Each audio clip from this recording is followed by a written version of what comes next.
What a shame, man. The only two games I've been really hyped for this year was Avowed and Monster Hunter Wilds. How unfortunate that I chose two of the ugliest games that I've played this last year or two to be hyped about. And while Avowed was ugly in a way that still allowed me to enjoy the experience and story, Monster Hunter Wilds is distracting in its PS2-like textures, pop-in, and frame rates. I found it difficult to pay attention to dialogue or story when people's hair looked like it was glued on, the fabric has this weird gray grid, and the backgrounds are constantly loading and unloading endlessly. I wanted to make an honest-hearted effort to review this game, but I found myself so disappointed and angry that the sequel to one of my favorite games is so visually and technically butchered that I can't be bothered, because apparently Capcom couldn't be bothered to make a halfway decent looking game. So let's talk about it. But first, hit that like button, and if you enjoy my content, feel free to hit subscribe as well. My first complaint is going to start with a positive. I am in love with the graphics options in this game. Capcom took the time to explain what every little option means, even including pictures that illustrate exactly what you're changing. The indicator that shows how much VRAM you're using is an excellent idea, and while I know other games have done it, paired with the game easily showing you your PC specs, makes changing and altering the performance of Monster Hunter Wilds an easy task. If any of it seemed to work. There were no combinations of settings that could get the frames above 40 or 50 frames per second consistently without using frame generation or AI upscaling. Even though I was above or at recommended settings and the estimated VRAM usage. If I turned everything to the absolute ugliest and lowest settings, the game ran better, but looked so bad I could barely stand to play it. Turning frame generation on did get the frames above 60, but introduced a litany of problems, including ghosting, artifacting, and input lag. This is also when hair and fabric and foliage seem to gain that distracting gray grid. Turn on upscaling and all these problems get worse with barely any improvement to the visuals. I do not have the best computer, and I'm not going to pretend to be some hoity-toity PC master race guy either. However, I'm in line for the recommended system requirements. So was this actually the recommended way to play? An ugly, visually unoptimized mess is what Capcom recommends us to play? Sure, maybe if I had 12 gigs of VRAM and the newest generation of processor, I could squeeze out some more frames with less artifacting and ghosting. But if that's the case, then why recommend 8 GB of VRAM in the first place? I don't understand why Capcom is making one of their most popular franchises of all time only good looking for people who can spend $2,000 on a high-end PC. It seems backwards to cater to the players with this amazing options menu and then have any of it barely help with the fidelity of the game. I'm not going to beat a dead horse for too long, but I want to reiterate, Capcom failed to make a pretty game that can reach a wide audience because they chose to make the visuals so unoptimized that it actively causes the story and gameplay to suffer as a result. The over-reliance of frame gen, upscaling, and ray tracing caused this game's visuals to become muddy, blurry, and ugly, when Capcom could have made a beautiful and stylized game instead. The recommended settings indicate that Capcom thought this was an okay visual experience, and that is so pathetic. My next thing that I hate about this game is the seikret. On one hand, it's nice to have a pack mule that is sworn to carry your burdens, including a second weapon, but this whole automatically traveling to your destination thing that the seikret does absolutely blows. I know that when you're free roaming, you can make it stop and dismount at will, but during the main mission, most of the time you are forced to be on this thing with no option to stop or dismount. And in a game that has no pause function, this makes the main missions a very significant time sink, and it's often unclear when you're going to run across a monster or actually be given a chance to dismount the seikret and have the moment to put the controller down. Also, the seikret kinda kills the significant chunk of the joy of exploration, as it navigates the world for you. Again, sometimes without your permission. I don't understand why Capcom would advertise that they're making a larger, more seamless open world, while largely removing the exploration aspect. especially when you walk more than 5 feet away from where the game is forcing you to go. If you do that, then it forces you to turn around and walk back, actively discouraging you from enjoying the world that they built. Yes, I know you can free roam later, but by that point, a lot of the mystique of the areas is gone, because you've already been forced to walk on rails through the more interesting spots. It all just seems so backwards to shove an unoptimized open world down the player's throats and then take away a lot of the exploration by making it automated with the seikret and force you to be on rails until the game begrudgingly allows you to explore on your own. Moving on, I understand that this game is very popular amongst the multiplayer crowd, and while I can't comment to that because the friends I have aren't much for games, I've noticed the game runs significantly smoother if you turn as much multiplayer stuff off as possible, further making me ask, what is the point of making it all turned on by default if they know it's going to break the visuals? I'm very sorry that this is such a negative video.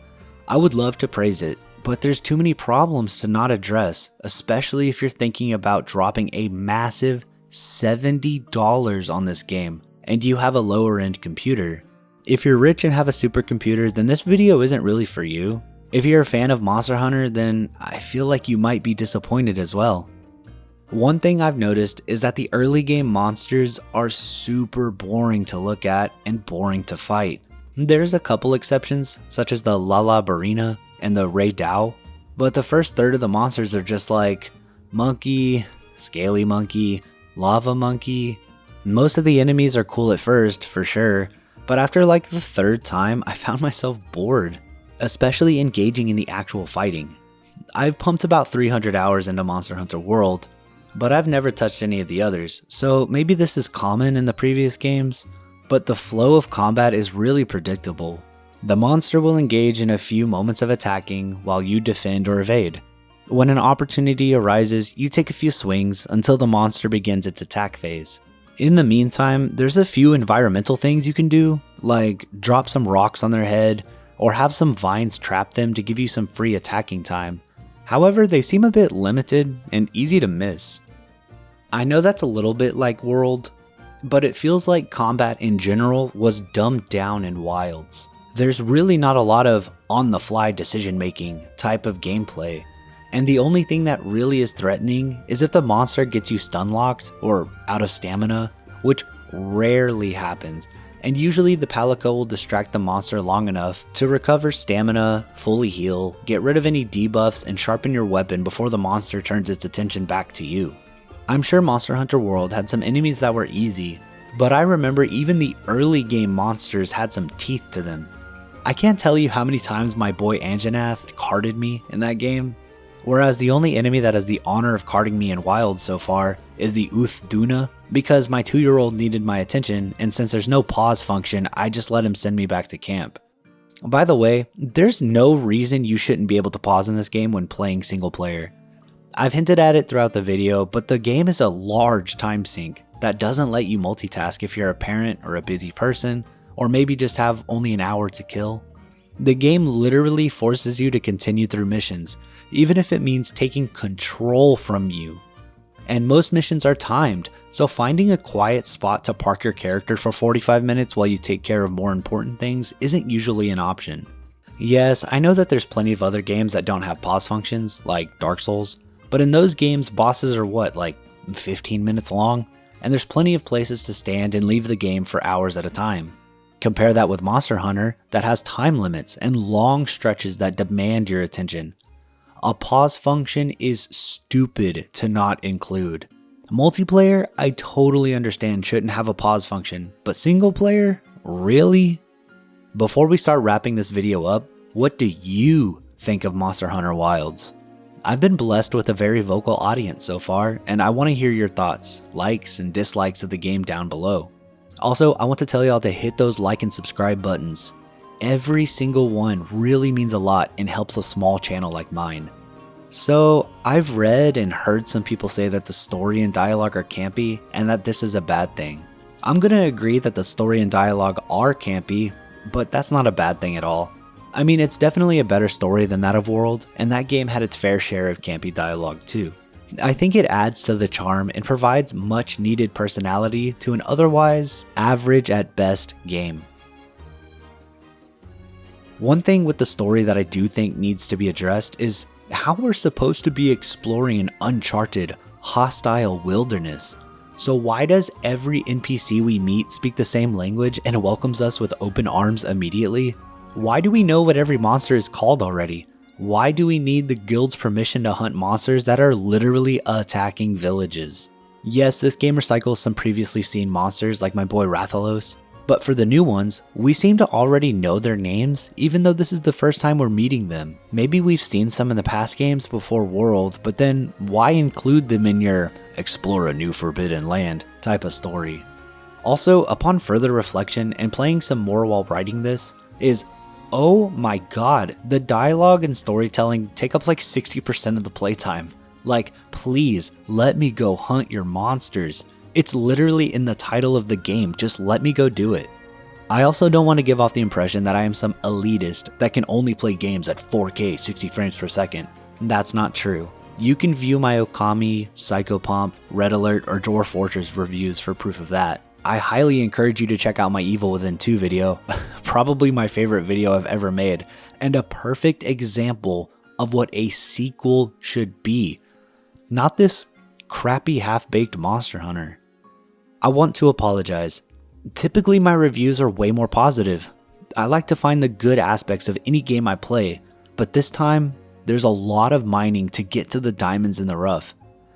For every one thing I like, there's another thing that is negative, and it's all wrapped in this burrito of piss poor optimization that demands the most powerful of hardware to run decently, or a pair of very forgiving eyes to overlook the visual soup the game recommends you to play at.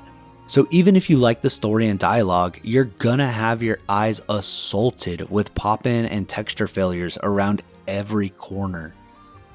Funny enough, by the time that I made it to Raydao, I actually decided to pick up Monster Hunter World on Steam and started a new playthrough, and I'm having way more fun. I would recommend Wilds only when the game is on a significant sale, or after a few patches and content drops happen, because there's just so much more fun games to play right now.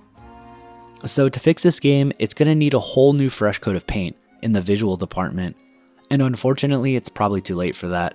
For now, I'm probably going to get to the end of the story, maybe do some late game content, and then bounce to Red Dead 2 or something until Clair Obscur Expedition 33 comes out. However, do you have any game recommendations till then? Something you want to see a video on? Let me know in the comments. Or tell me your opinions of this new Monster Hunter. Like it? Don't like it? A mix of both? Let me know, and while you're at it, hit that like and subscribe buttons for more content from me. For now, Rope Burn, out.